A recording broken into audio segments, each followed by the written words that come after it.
Dan kita sudah sampai kepada bab orang yang berhak menerima zakat. Di antara orang-orang yang berhak menerima zakat adalah orang fakir. Kemudian orang miskin, amil zakat, mu'allaf, budak, orang yang punya utang. Ini kami rinci nanti satu-satu. Orang yang berperang di medan tempat tempuran. Dan Ibnu Sabil. Ibnu Sabil itu orang yang terputus biaya di tengah perjalanan.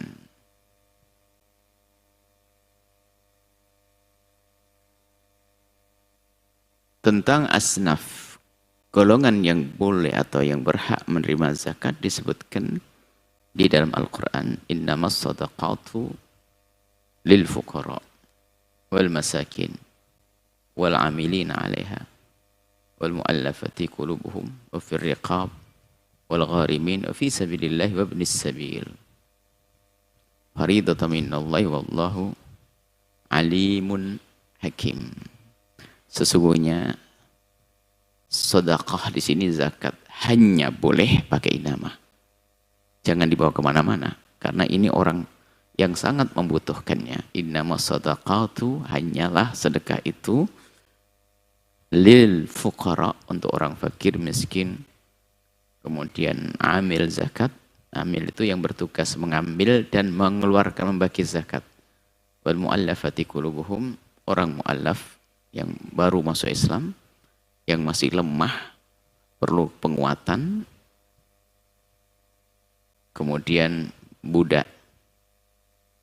Kemudian budak ini adalah budak yang dia diizinkan oleh tuannya untuk memerdekakan dirinya dengan membayar. Nanti kita jelaskan.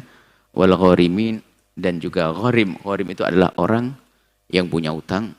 Gharimin, punya utang. Nanti kita jelaskan masalah gharim di sini. Wal gharimin, kemudian sabilillah, orang berjihad di medan laga, orang berjihad di medan laga. Wabni sabil, orang terputus. Nah, kemudian faridatan, ini adalah kefarduan dari Allah. Ujungnya wallahu alimun hakim. Allah Maha tahu. Yang tepat nerima zakat itu siapa? Allah Maha tahu, maka ditentukan oleh Allah. Hakim, bijak. Jadi yang paling tepat kalau bagi zakat ya sesuai dengan apa yang Allah.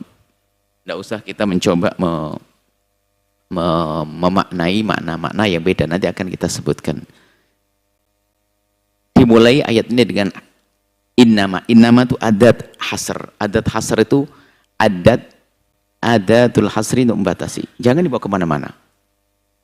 Baik, keterangannya satu demi satu adalah penjelasan orang fakir. Nah, seorang mengatakan fakir siapa? Ada orang fakir hatinya, biarpun duitnya banyak tetap merasa kayak orang fakir, nggak kaya-kaya dia. Bukan orang yang tamak. Orang fakir itu adalah orang membutuhkan. Orang fakir adalah orang yang mempunyai harta tapi tidak mencukupi kebutuhannya, atau mempunyai penghasilan yang kurang dari setengah kebutuhannya. Dia punya harta, punya penghasilan tapi tidak mencukupi untuk kebutuhannya. Orang fakir ada tiga macam. Di sini saya sebutkan orang fakir ada tiga macam. Pertama adalah tidak punya harta dan tidak punya pekerjaan. Ada orang yang tidak punya harta dan tidak punya pekerjaan. Orang tidak punya harta, tidak punya kerjaan, ya jelas fakir. Tapi ada yang kedua, punya harta tapi tidak cukup. Punya harta tidak cukup. Dan tidak punya pekerjaan. Punya harta, enggak punya kerjaan tapi punya duit tabungan di bank syariah Al-Bajah misalnya. Nah,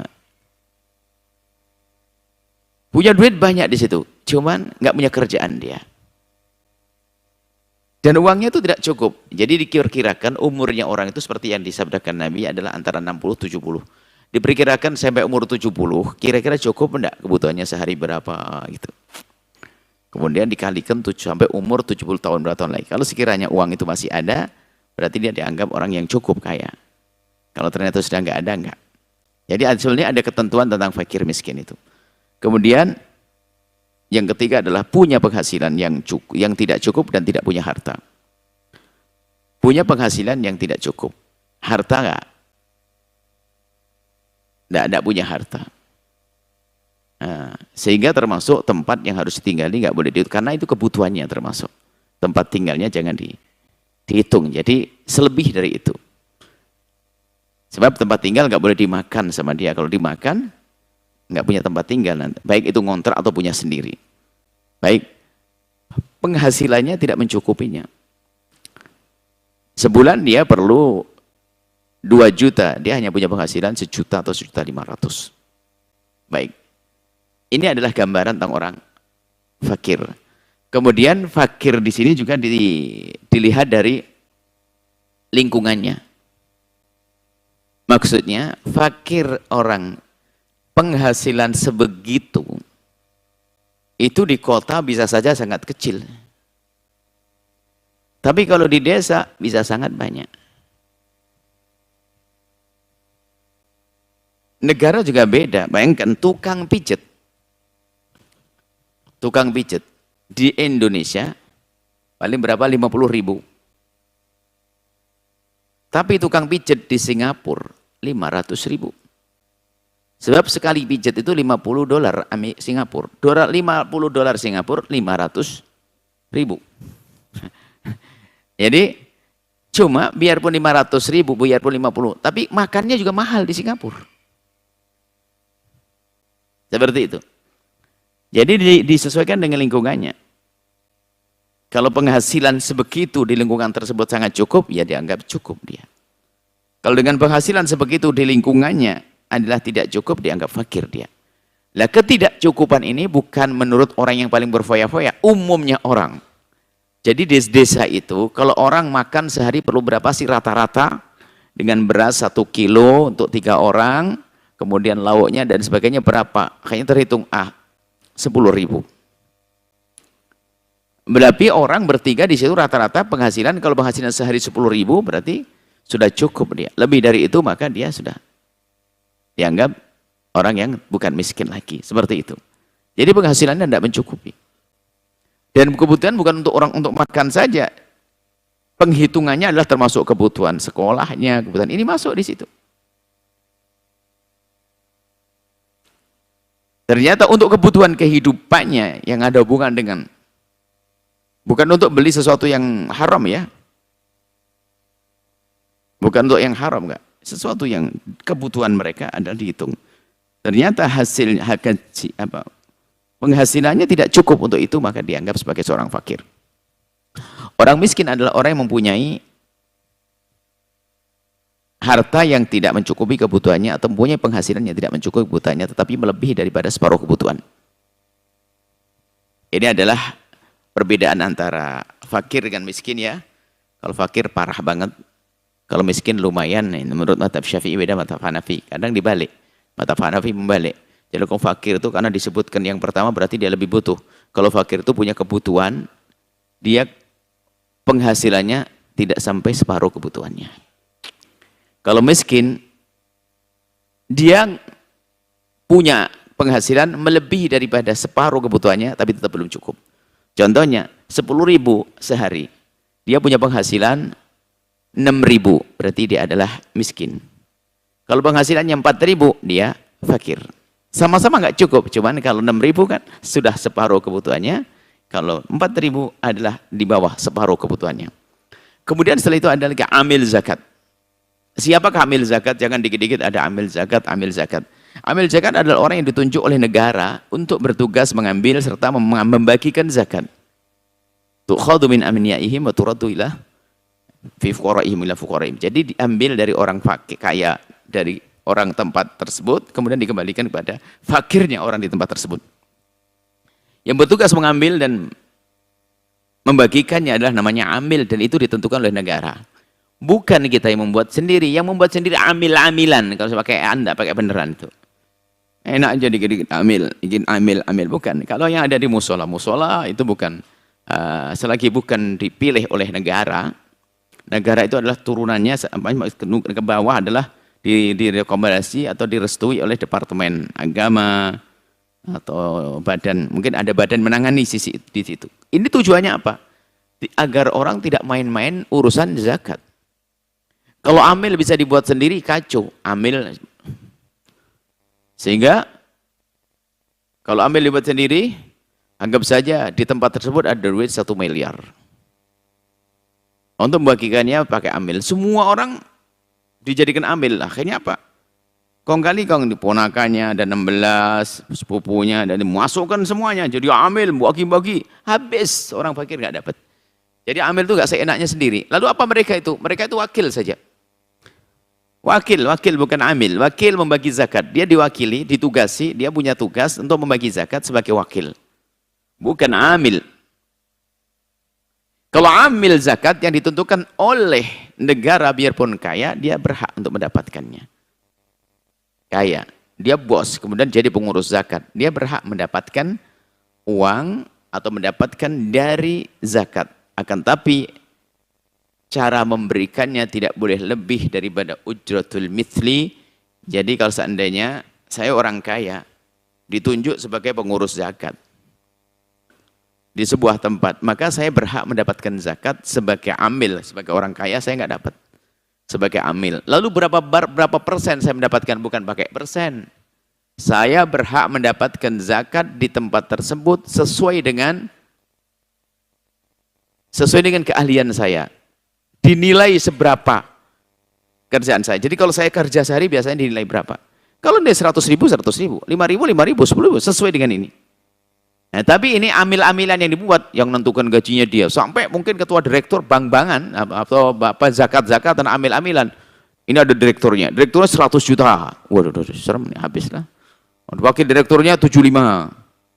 Semuanya gajinya 10 jutaan. Lah ini kan ngurusi dananya umat, apalagi dana orang fakir. Dananya umat itu bukan saja urusan zakat fitrah, mungkin ada penggalang dana. Lebih saja ya direkturnya adalah sampai, lu kok mahal banget sampai ratusan juta misalnya. Makanya nggak boleh kecuali ditentukan oleh negara, direstui oleh negara bahwasanya ini adalah bertugas dari negara. Itu pun yang tidak, ini bertugas dari negara. Itu pun yang belum digaji khusus oleh negara. Kalau sudah digaji khusus negara, dia punya tugas. Misalnya pegawai Departemen Perzakatan lah dari negara, dia dapat gaji dari negara, ya sudah. Seperti itu, kami sebutkan di sini. Amil zakat berhak mendapatkan zakat walaupun ia kaya. Adapun zakat yang bisa diterima oleh amil zakat tidak boleh lebih dari ujrat mithil. Ujrat mithil adalah gaji umum untuk orang seperti dia itu berapa? Bahasa lain UMR gitulah. UMR apa? Standar gaji terendah, ya. Yaitu gaji normal sesuai dengan keadaan orang tersebut. Baik. Akan tapi seorang amil zakat, seorang amil dianggap tidak berhak mendapatkan zakat apabila tidak mewakili imam atau negara. Nggak berhak menerima zakat, dia amil-amil. Bukan wakili negara dia buat amil sendiri. B, mewakili imam atau negara, tidak ditunjuk, atau ditunjuk oleh negara tapi mendapatkan gaji dari negara, nggak boleh. Makanya zakat jangan dibikin main-main, semua orang dikit-dikit zakat gitu ya.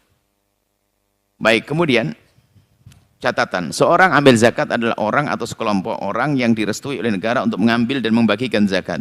Jika tidak ada restu atau perizinan dari negara, maka ia disebut panitia pengambil zakat biasa, bukan ambil zakat.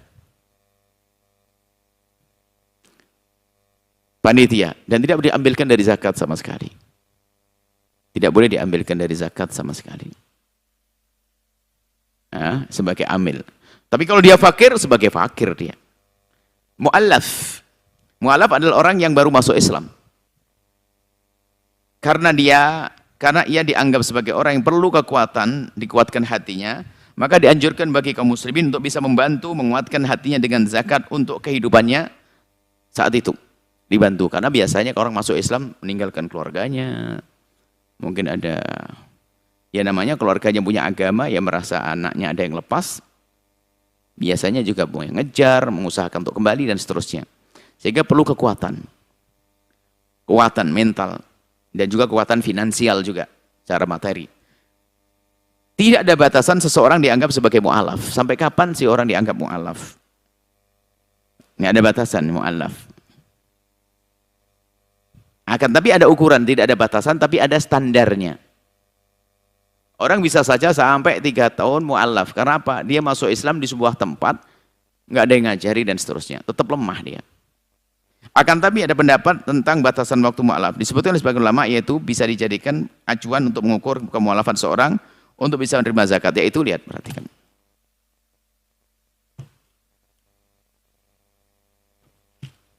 Jika di lingkungan kaum muslimin, maka tidak akan dianggap mu'alaf lebih dari 1 tahun. Di lingkungan kaum muslimin, tidak disebut mu'alaf jika lebih dari 1 tahun. Kenapa kok 1 tahun? Karena 1 tahun itu seorang mu'alaf sudah belajar belajar sholat, insya Allah sudah cukup. Belajar kegiatan keagamaan, kemasyarakatan sudah ngerti sholat id, ngerti korban. Jadi kalau 1 tahun kan lengkap sudah. Seandainya masuk Islam di bulan Ramadan begini, ya kan? Dia ngerasain Idul Fitri, Idul Adha, muter lagi, mulai macam-macam. Jadi 1 tahun itu komplit, dia sudah tahu Islam semuanya. Dalam 1 tahun. Karena dalam 1 tahun ini dia bisa mengenal Islam dan semua yang harus dilakukan oleh kaum muslimin. Bukan dia saja, kegiatan kaum muslimin. Maka tidak akan dianggap mu'alaf yang hidup di tengah-tengah kaum muslimin jika melebihi dari tempo 1 tahun. Ini 5 tahun masih mu'alaf terus. Nggak ngerti apa-apa, dia mu'alaf, malas dia. Misalnya. Nggak mau ngaji, nggak mau belajar, nggak mau berkumpul dengan kaum muslimin. Tapi jika hidup di tengah-tengah kaum yang tidak beriman, masuk Islam tapi di negeri kafir, dia tetap komunikasi dengan kaum muslimin, dia masuk Islam kuat, cuman bisa jadi dia hanya bersyahadat saja, belum sholat. Kenapa? Tidak ada ilmu sholat. Belajar, tidak ada yang ngajari. Dan ini banyak kita temukan, bukan saja di sana. Ada di Indonesia saja, di daerah-daerah. Kita pernah masuk satu tempat, satu kampung masuk Islam semuanya. Ada musola itu berdebu dan tidak pernah ada yang masuk. Kenapa tidak pernah dipakai? Kita belum bisa sholat. Sedih. Belum bisa sholat. Sehingga waktu kita turun begitu, dari mobil,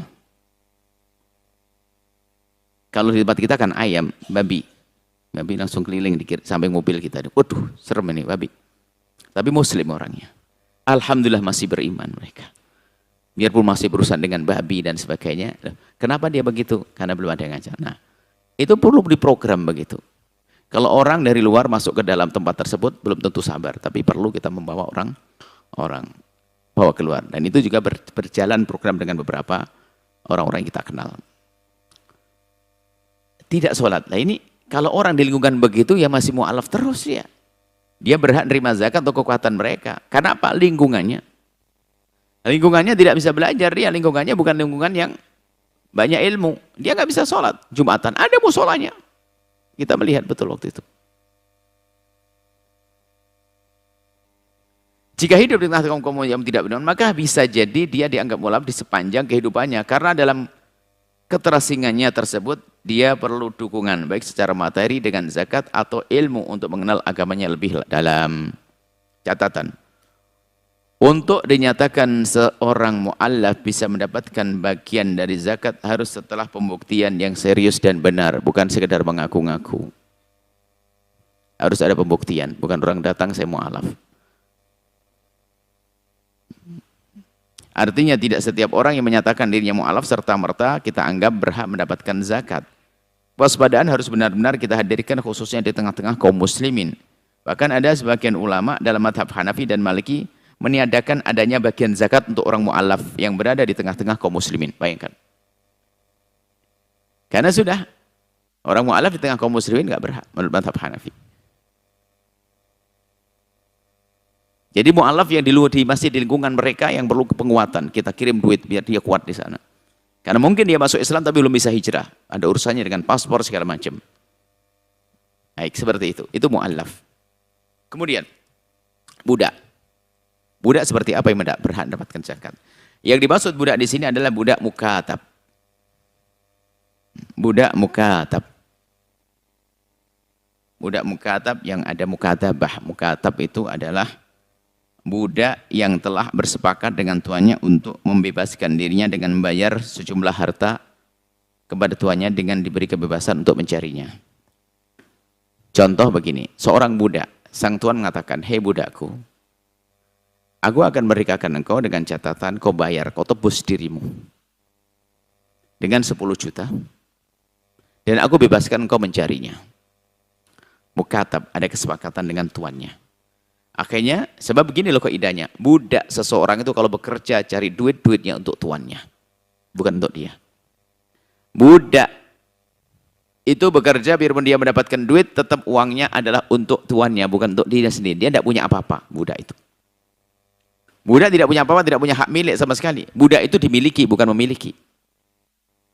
Dan di dalam Islam diadakan perbudakan bukan awal pengadaan, bukan diadakan dari awal. Akan tapi Islam mengakui adanya perbudakan untuk mengimbangi kehidupan di luar Islam sana. Karena apa? Di dalam dunia pertarungan, persaingan, termasuk peperangan apa itu, kalau sudah lawan itu ketangkep, diperbudak, dijadikan budak. Misalnya kaum muslimin ketangkep oleh orang kafir sana. Itu jadikan budak, dijual belikan. Maka di saat orang kafir ketangkap oleh kita, kan ada pilihannya. Kalau ini orang membahayakan dan dibunuh, atau dibebaskan, atau kalau tempat bersama kita, jadikan budak. Makanya dikatakan sebab perbudakan adalah, nah ini dari sini. Perbudakan di dalam Islam adalah kekafiran tadi itu. Nah kemudian setelah kita anggap jadi budak, ya dia seperti budak dijual belikan. Tujuannya untuk apa ini? Justru nanti di dalam Islam tujuannya adalah, bisa jadi nanti ada kaum muslimin yang ada di sana, kaum muslimin yang masuk tawan mereka, kita ingin mengambil nggak bisa. Lalu cara mengambil gimana? Ini saya punya budak, tukar sana. Tawanan ditukar tawanan, ini sudah jadi budak atau belum jadi budak? Ayo tukar-tukaran. Jadi kita jadikan senjata kita untuk mengambil saudara kita yang masuk wilayah kaum kafir, kaum lawan sana. Nah, kemudian, dan yang ada di dalam Islam justru ingin membebaskan dari perbudakan, sehingga urusan-urusan dengan ibadah banyak dihubungkan dengan aidku rakhabatin, memerdekakan budak. Di bulan Ramadan menggauli istri, bulan Ramadan harus aidku rakhabatin, memerdekakan budak. Jadi sumpah aidku rakhabatin, memerdekakan budak. Banyak, dikit-dikit memerdekakan budak. Hukuman dikit-dikit memerdekakan budak, karena di dalam Islam adalah diseru, diupayakan untuk kita bisa memerdekakan budak. Baik, kemudian. Nah ini, budak mukatab ini adalah yang berjanji dengan tuannya. Wahai budakku, kau bisa merdeka kalau kau bayar 10 juta. Dan aku beri bebasan kau untuk bekerja. Dia bekerja, ngumpulin duit, dapat 1 juta, 10 juta, disetor kepada tuannya, langsung merdeka. Untuk memenuhi 10 juta ini bisa saja dia langsung pergi ke ambil zakat. Badan zakat, saya mu'alaf, saya mukatab. Saya ingin merdekakan diri saya, dia boleh ngambil uang. Secukupnya, bisa. Lalu dibayarkan, dari duit zakat, dibayarkan untuk tuannya, lalu dia merdeka. Ini kisah mukatab. Jadi ini adalah asnaf ini yang nggak ada di zaman ini. Sudah tidak ada zaman ini. Kelompok ini. Yang keenam, orang punya utang. Semua orang yang terlilit utang berhak menerima zakat. Sebab mereka adalah orang yang tidak punya uang yang cukup untuk membayar utangnya. Tentunya dalam ini ada perlu penjabaran, bukan utang-utangan ya. Ada utang yang dibuat-buat. Sehingga pengusaha tidak ada yang nggak punya utang hari ini. Apakah dia menerima zakat? Kan kacau nanti. Dia punya proyek 6 miliar. Utangnya 6 miliar kan begitu. Proyeknya terus dihitung sama dia penghasilannya begini.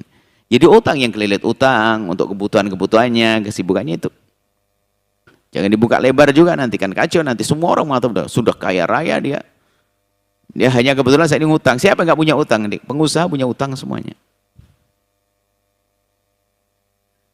Akhirnya mengatakan kalau bukan mereka lalu mereka orang fakir. Kan begitu. Berarti kan sudah masuk ke fakir sana. Termasuk orang fakir. Kenapa disebut utang? Tidak. Biarpun dia tidak fakir, tapi memang kebetulan dia terlilit utang. Ya karena satu hal dia. Misalnya, dia punya sesuatu. Bisa jadi.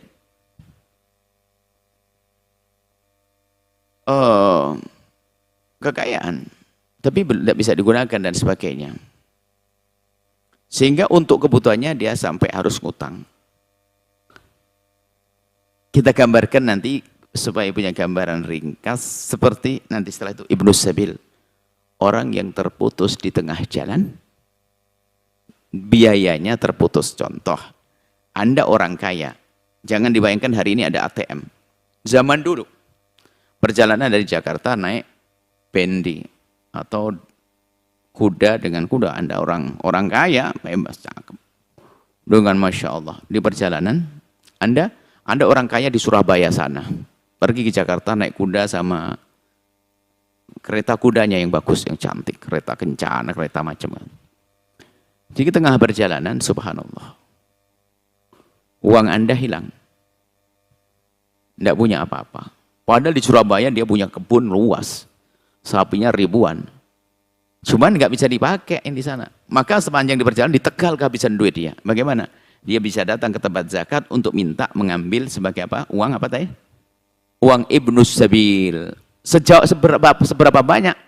Secukupnya untuk menyampaikan dia ke tempat hartanya. Kalau hartanya di Semarang ya sampai Semarang. Kalau hartanya sampai di mana? Di Surabaya sampai Surabaya. Cuman ini kan hampir tidak kebayang. Ini zaman dulu. Nah begitu juga tadi. Orang punya utang juga begitu. Dia orang cukup orang kaya. Sehingga dia harus ngurusi orang, mendamaikan orang sampai duitnya habis.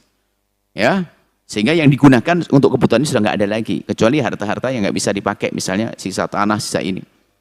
Selagi dia adalah punya utang seperti itu, maka dia berhak mendapatkan zakat. Jadi masalah utang ini ada penjabarannya, memang ada punya utang. Jangan dikit-dikit orang, wah utang.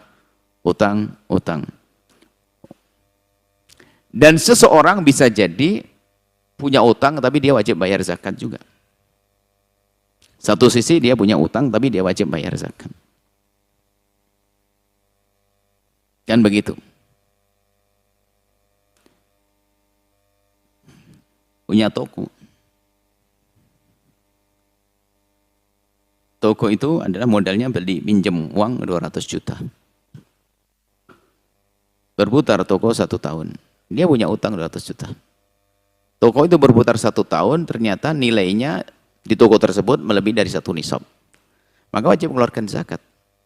Ada yang mengatakan, loh saya punya utang kan wajib keluar zakat. Iya. Nggak usah jauh-jauh, nggak usah pakai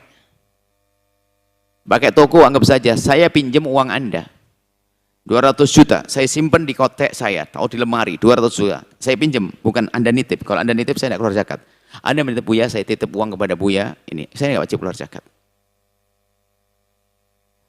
Tetapi kalau saya pinjam, saya pinjam 200 juta, saya taruh di lemari atau saya taruh di rekening saya, maka berputar 1 tahun wajib keluar zakat 2,5%. Keluar zakat. Nah, saya utang tetap keluar zakat. Ada yang berkata, loh kan ngutang, tapi karena wajib keluar zakat. Iya. Karena selagi kamu utang sudah menjadi seperti milikmu. Kau kau belikan apa saja boleh. Karena sudah kamu ngutang. Kok gitu? Iya. Kan saya bayar utang? Iya. Pilihannya 2, Anda bayar zakat. Atau Anda bayar utang, Anda tidak bayar zakat. Ya jangan utang biar nggak bayar zakat. Kembalikan duitnya, sudah nggak bayar zakat. Seperti itu. Baik.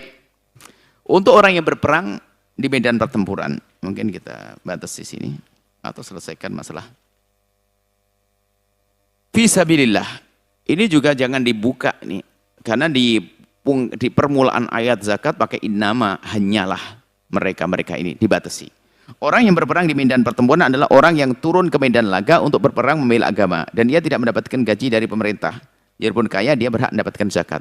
Orang yang perang di medan laga biarpun di rumah kaya raya dia mendapatkan zakat. Dengan catatan waktu berperang dia tidak mendapatkan gaji dari negara. Berarti tentara perang nggak dapat zakat dia. Karena sudah mendapatkan gaji dari negara. Kalau Anda tiba-tiba sukarela berperang membela negara, maka Anda berhak mendapatkan zakat. Biarpun Anda kaya raya. Karena Anda berada di medan laga dan tidak mendapatkan gaji dari pemerintah. Dalam hal ini ada 2 syarat yang harus perhatikan. Berperang di medan laga,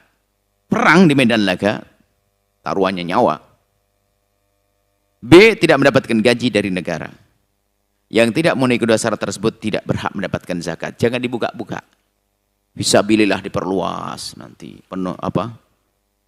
Penuntut ilmu, kiai, ustadz, nggak ada. Masjid fisabilillah. Segala kebaikan dan tidak diperkenankan itu. Jangan sampai kita salah menyalurkan zakat untuk bangun pondok, bangun masjid, bukan. Bukan fisabilillah. Memang itu sabil khairat, sabil pintu kebaikan. Tapi lihat, para ulama tidak memahami semacam itu. Para ulama tidak memahami. Maka tidak diperkenankan, ini miliknya orang fakir. Haknya orang fakir. Yang paling utama fakir miskin. Kalau yang lain pun nggak ada, orang fakir miskin masih ada di kiri kanan kita. Selagi masih ada, jangan dipakai untuk yang lainnya. Sekarang diperlebar haranya. Fisabilillah diperluas. Sehingga apa? Orang fakir jadi kalah.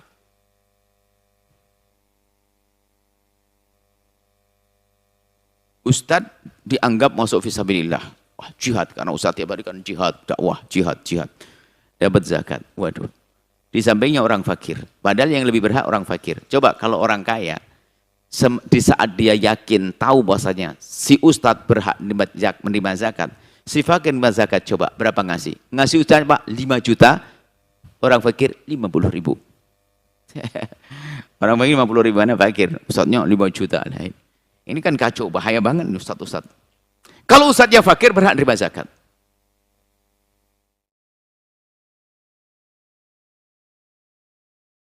Dan pemahaman para ulama tentang zakat jangan digunakan untuk masalah amah, untuk masjid, untuk ini, jangan ini. Akhirnya kami dipanggil dan kami bertemu dan diskusi, disaksikan oleh MUI dan lembaga zakat juga di gedung di mana waktu itu.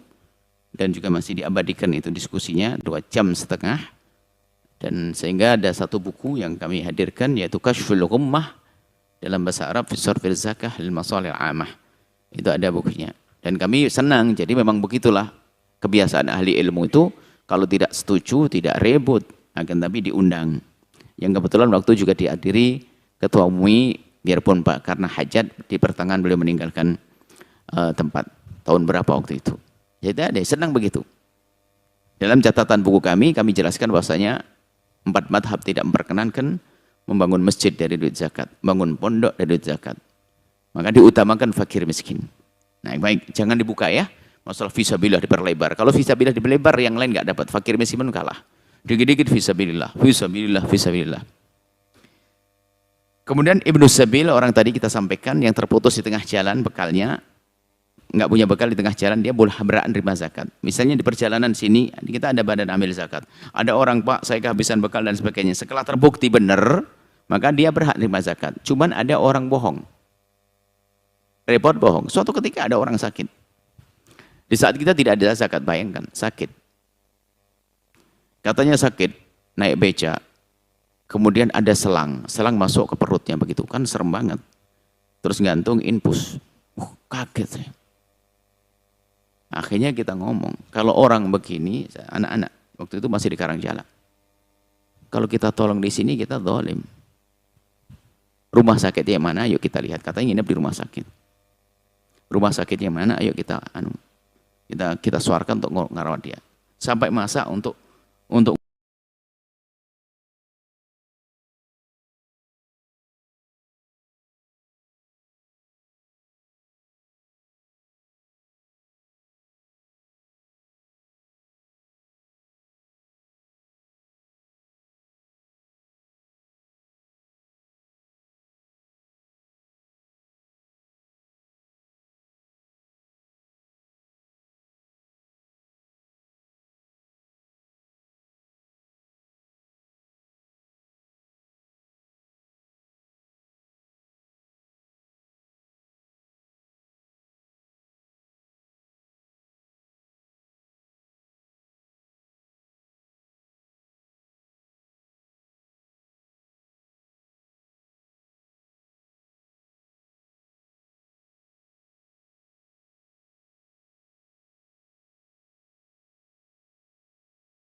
Masya Allah. Makanya itu pelajaran buat kita, kalau nolong jangan tanggung. Jadi jangan langsung dikasihkan duitnya dulu, dicek dulu, bisa kita sempurnakan. Hilang. Mungkin yang ingat waktu itu yang masih di Karangjala juga gitu kisahnya. Di Karangjala banyak kisahnya, karena waktu itu belum ada yang menjaga, semua orang bisa masuk waktu itu, sehingga ini termasuk di antaranya. Sampai dia subhanallah afal Alfiyah Ibnu Malik. Wajib. Coba siapa yang ingat waktu itu? Alfiyah. Dia gini, saya ngaji. Jadi ngomong Arab, ngomongan. Ini ustadz, saya tidak kenal. Ustadz perlu ditolong. Hilang. Di tengah jalan, sampai yang nganterkan, nggak paham maunya kemana. Sebentar, hilang. Hilang. Innalillah. Ada lagi, subhanallah. Nah ini maksudnya waspada itu penting. Anak-anak masih ingat, karena waktu di Karangjalak juga kamarnya masih kecil. Ada orang yang dia, Masya Allah, dia cerdas, dia mengosoal pemikiran dan sebagainya. Ya, ditampung, akhirnya ya kita bantu dan seterusnya. Ternyata di paginya sudah pergi dia. Rupanya dia pakai kaidah, jika masuk satu tempat tinggalkan yang jelek, ambil yang baik. Baju jeleknya ditinggal, tiba-tiba dia pergi membawa ada handphone, ada ini. Nah, maksudnya Anda ini kepada siapapun pastilah kalau Anda, sebab Anda kalau menolong sangat terbatas harta Anda. Jadi kalau Anda ingin nolong seseorang itu, tolong pastikan betul. Ada orang yang sangat perlu ditolong. Kadang Anda lupa, di tetangga Anda yang Anda setiap kali mendengar rintihannya. Jangan gampang terpesona dengan promo-promo. Termasuk Anda kalau ingin transfer zakat kemanapun, Anda tahu enggak itu zakat itu siapa, program itu siapa yang megang. Lembaga bisa dipercaya atau tidak, Anda kenal atau tidak. Anda harus seperti itu, harus waspada. Jangan sampai asal saja. Kita perlu sedikit waspada. Bukan berarti kita langsung curiga terus, enggak. Ini demi agar sampai sasaran. Kena sasaran, tepat sasaran.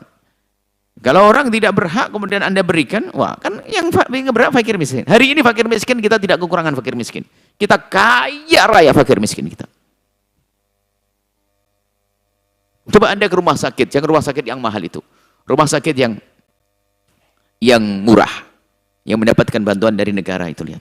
Banyak orang menangis.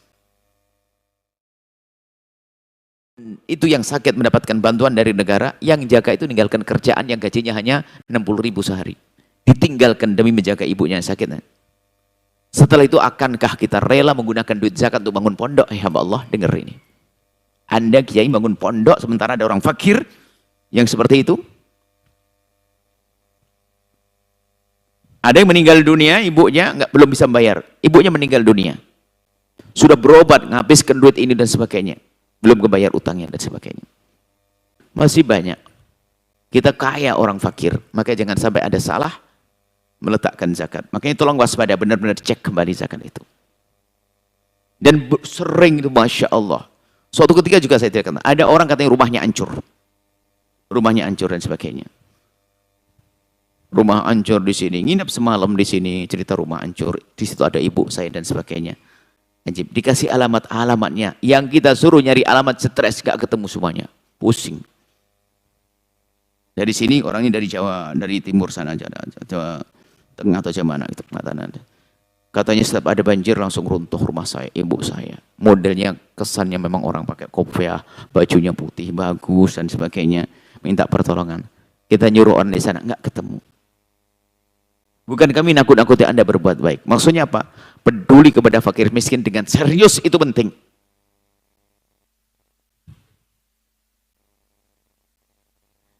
Makanya untuk bangun masjid, bangun pondok, makanya kami sampaikan zakat, kita ada rekening zakat. Tapi ingat, zakat di sini bukan untuk makanan santri. Santri nggak makan zakat di sini, ingat. Tidak ada santri tidak makan zakat. Dan juga pondok tidak dibangun dari duit zakat. Ingat, Masya Allah ya. Hati-hati, hukum orang yang tidak mengeluarkan zakat. Hukum, nih, Ibnu Sabil adalah orang yang kehabisan bekal di tengah jalan. Walaupun orang kaya, dia tetap berhak menerima zakat. Dalam hal ini, jika dia orang kaya, maka diberikan sekadar agar orang tersebut sampai ke tempat tujuannya. Atau ke tempat hartanya berada. Adapun Ibnu Sabil yang fakir, dia bisa menerima yang fakir, tentu karena fakir, ya dia berhak untuk perjalanannya, ya itu biasa, kita belikan tiket, sampai tujuan plus, ya bisa dong. Karena dia fakir. Ini banyak ini. Cuma lagi-lagi subhanallah.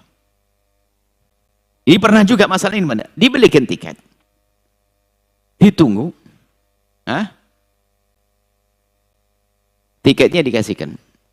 Tidak masuk ke tiket, ditunggu sampai anak-anak waktu nyiapkan makanan karena di orang tua, biar naik bis nanti ada makan nasi bungkus siapanya. Tidak keluar, Masya Allah. Memang banyak orang. Nggak mau tiket, tapi mau duitnya. Ini tiketnya mau dijual sepertinya, nggak bisa dijual lah, karena jamnya sudah kelewat.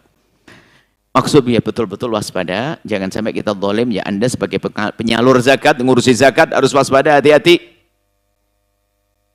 Hukum orang tidak mengeluarkan zakat.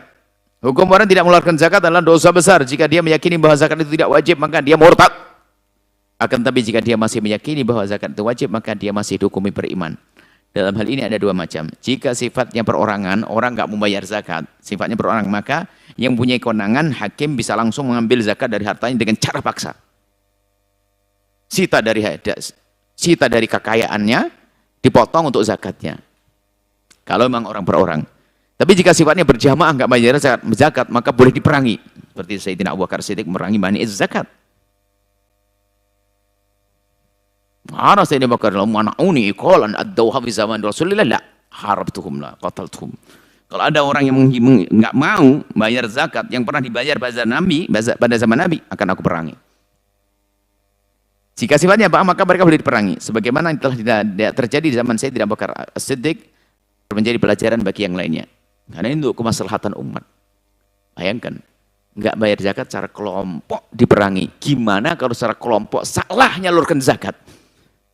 Karena permasalahan adalah zalim pada fakir miskin. Makanya mohon maaf jika kami sangat tegas masalah pembagian zakat, jangan digunakan untuk ini.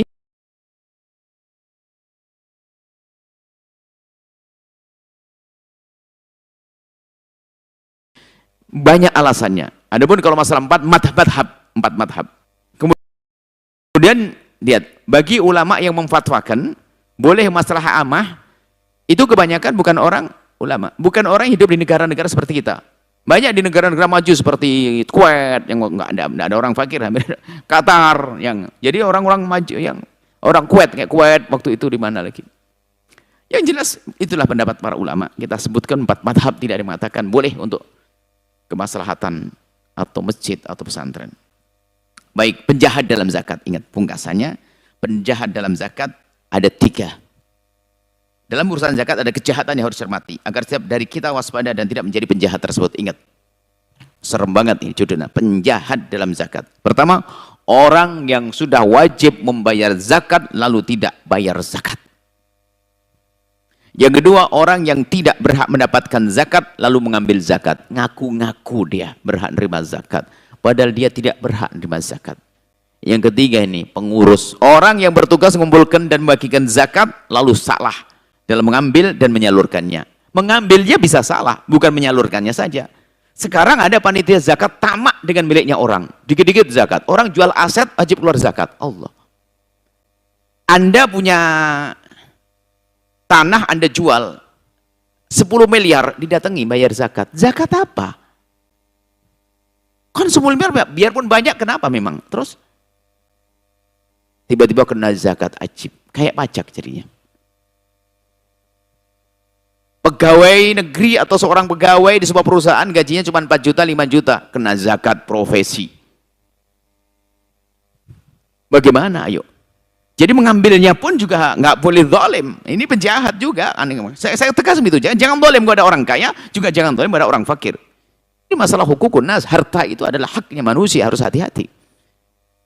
Urusan ibadah kami akan permudah, ambil madhab ini untuk kemudahan, ya. Tapi urusan hak ini harus tegas kita. Orang fakir terzalimi. Penjahat zakat ada kezaliman. Orang tidak dikit-dikit zakat, jual aset wajib zakat. Saya dapat selebarannya. Ajib. Di dalamnya ada orang-orang kami tahu, kenapa kok biarkan begini?